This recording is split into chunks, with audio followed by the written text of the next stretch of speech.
Данная информационная программа предназначена и для людей с ограничениями зрения и слуха.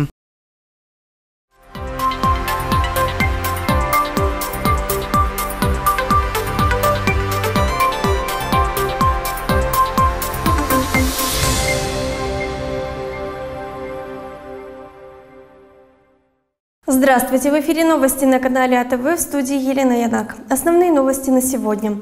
Примария муниципия Камрад сообщает об установке видеонаблюдения в Центральном парке города. В Молдове регистрируется все больше случаев незаконного сбора персональных данных. Непрерывность усилий по реформированию и развитию Республики Молдова будет обеспечена благодаря новому плану действий на 25-28 годы.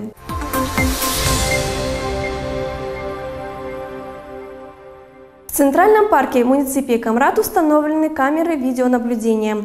Эта мера применена в связи с тем, что на данном объекте часто фиксируются случаи краж растений.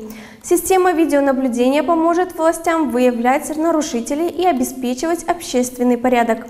Администрация Примарии муниципия Камрад призывает жителей и гостей города ответственно относиться к труду озеленителей и соблюдать правопорядок в общественных местах.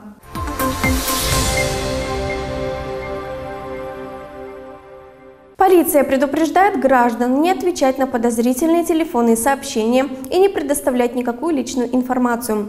Главный инспекторат полиции заявляет, что регистрирует все больше случаев незаконного сбора персональных данных, которые впоследствии используются в различных целях.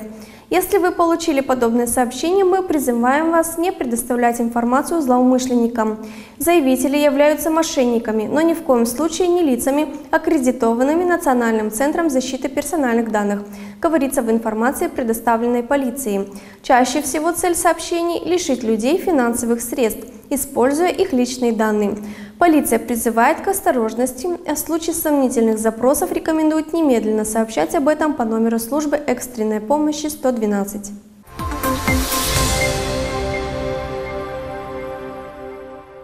Непрерывность усилий по реформированию и развитию Республики Молдова будет обеспечена благодаря новому плану действий на 25-28 годы.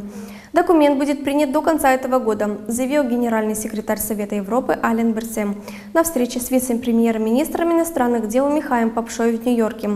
В ходе встречи обсуждался прогресс, достигнутый Республикой Молдова при поддержке плана действий Совета Европы в области защиты прав детей и беженцев, борьбы с домашним насилием, пропагандой и дезинформацией, коррупцией и отмыванием денег, сообщили в Министерстве иностранных дел. Также были отмечены шаги, предпринятые нашей страной для принятия председательства в Комитете министров Совета Европы с ноября 2025 года по май 2026 года.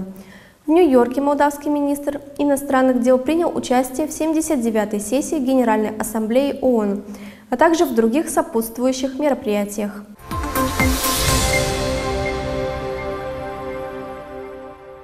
Мужчину, облившего жену и дочь кислотой в феврале этого года, приговорили к 11 годам и 3 месяцам лишения свободы. Суд также обязал его выплатить потерпевшей стороне 1 миллион 600 тысяч леев.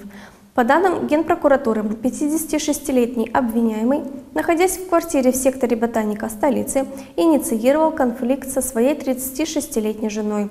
Он схватил бутылку с концентрированной серной кислотой, которой облил женщину и по неосторожности 6-летнюю дочь, пытавшуюся защитить свою мать. Женщина получила множественные химические ожоги лица и тела, в том числе ожоги дыхательных путей. Девочка также пострадала, но ее ожоги оказались менее серьезными. Обвиняемый признал свою вину и заявил, что сожалеет о своем поступке. Дело рассматривалось в упрощенном порядке. Мужчину признали виновным в покушении на умышленное убийство члена семьи, совершенного с особой жестокостью, способом, опасным для жизни или здоровья нескольких человек. Приговор не является окончательным и может быть обжалован в апелляционном суде Кишинева.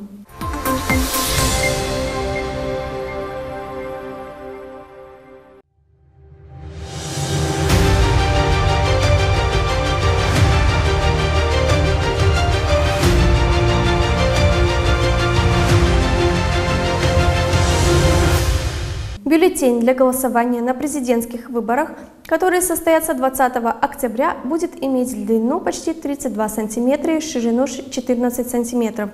Центральная избирательная комиссия утвердила сегодня макет и текст бюллетеня. Председатель ЦИК Анжелика Караман сообщила, что бюллетень для первого тура будет напечатан на непрозрачной дымчато-серой бумаге, а для второго тура на непрозрачной бумаге стального синего цвета.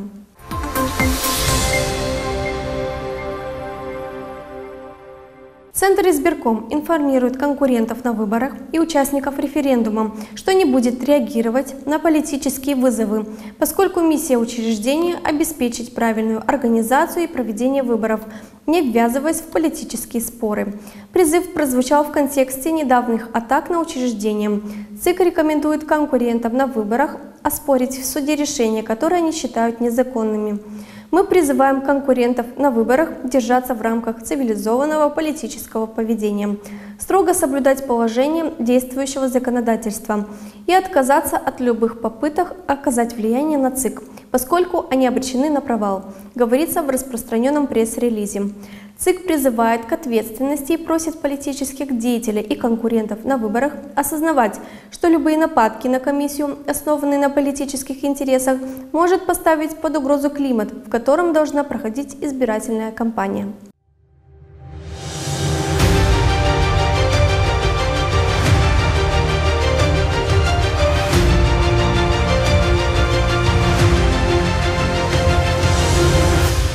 Это были все новости на канале АТВ. Оставайтесь вместе с нами, подписывайтесь на наши социальные сети. До скорых встреч!